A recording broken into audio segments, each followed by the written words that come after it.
RR ನಗರದ ಶಾಸಕ ಮುನಿರತ್ನ ವಿರುದ್ಧ ಮತ್ತೊಂದು ಹನಿ ಟ್ರ್ಯಾಪ್ ಆರೋಪ ಕೇಳಿಬಂದಿದೆ. ಬಿಬಿಎಂಪಿ ಮಾಜಿ ಕಾರ್ಪೊರೇಟರ್ ಹನಿ ಟ್ರ್ಯಾಪ್ ಕಾಟದ ಸಂಬಂಧಿತವಾಗಿ ಮತ್ತೊಂದು ಆರೋಪ ಈಗ ಕೇಳಿಬರ್ತಾ ಇದೆ.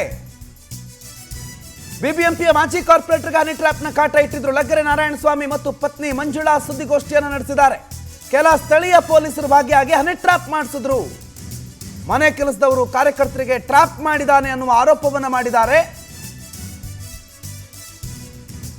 ಮಂಜುಳಾ ಬೆಡ್ರೂಮ್ನಲ್ಲಿ ಕ್ಯಾಮೆರಾ ಫಿಟ್ ಮಾಡಿ ಆ ವಿಡಿಯೋ ನನಗೆ ಕೊಡಿ, ನಾನು ಎಡಿಟ್ ಮಾಡ್ತೀನಿ ಅಂತೆಲ್ಲ ನಮ್ಮ ಕಾಟ ಕೊಟ್ಟಿದ್ದಾರೆ.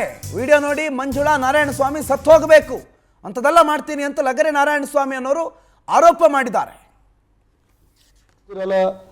ಇವತ್ತು ಇಡೀ ಮನುಕುಲ ಒಂದು ಮದುವೆ ಅಂತ ಮಾಡಿದ್ರೆ ಅವ್ರು ಜೀವನ ಮಾಡಲಿಕ್ಕೆ ಮಾಡ್ತಾರೆ. ನನ್ನ ಎದುರಾಳಿ ಯಾವುದೇ ಸ್ಟಾರ್ಗಳು ಕಳಿಸಿದ್ರು,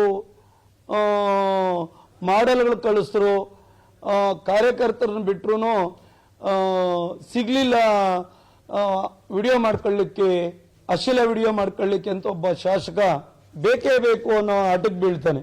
ಅಡ್ಡಕ್ಕೆ ಬಿದ್ದು ಏನೂ ಆಗಲಿಲ್ಲ ಅಂದರೆ ಕೊನೆಗೆ ಅವ್ರ ಬೆಡ್ರೂಮ್ಗಾದ್ರೂ ಕ್ಯಾಮ್ರಾ ಫಿಟ್ ಮಾಡಿ ಅನ್ನೋಂಥ ಆಫರ್ ಕೊಡ್ತಾನೆ.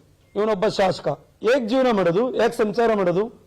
ಮನೆ ಕೆಲಸದವ್ರಿಗಾದ್ರೂ ಹೇಳಿ, ನೀವು ಮನೆ ಹತ್ರ ಇದ್ದೀರಲ್ಲ ಕಾರ್ಯಕರ್ತರ ಹತ್ರ, ನಮ್ಮ ಕಾರ್ಯಕರ್ತರ ಹತ್ರ, ನಮ್ಮ ಮುಖಂಡರ ಹತ್ರ ನೀವು ಹೆಂಗೂ ಹತ್ರ ಇದ್ದೀರಲ್ಲ, ಅವ್ರ ಮನೆಗೆ ಹೆಂಗೂ ಆರಾಮಾಗಿ ಬಿಡ್ತಾರೆ, ಅವ್ರ ಬೆಡ್ರೂಮ್ಗಾದ್ರೂ ಕ್ಯಾಮ್ರಾ ಇಟ್ಟು ಬನ್ನಿ ಅಂತ. ಅವ್ನ ಮಕ್ಕಳ ಮನೆಗೆ ಇಡ್ತಾನ, ಅವನ ಮನೆಗೆ ಇಟ್ಕೊಳ್ತಾನ?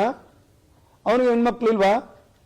ಎಡಿಟ್ ಮಾಡಿ ಹಾಕ್ಬಿಡ್ತಾನಂತ. ನಾನು ತೆಗೆದ್ಬಿಟ್ಟು ಮಂಜುಳದು ಸತ್ ಬಿಡ್ತಾಳೆ ಮಂಜುಳಾ ಎಡಿಟ್ ಮಾಡಿ ಹಾಕಿದ್ರೆ. ಈ ತರ ಆಫರ್ ಕೊಡ್ತಾನೆ.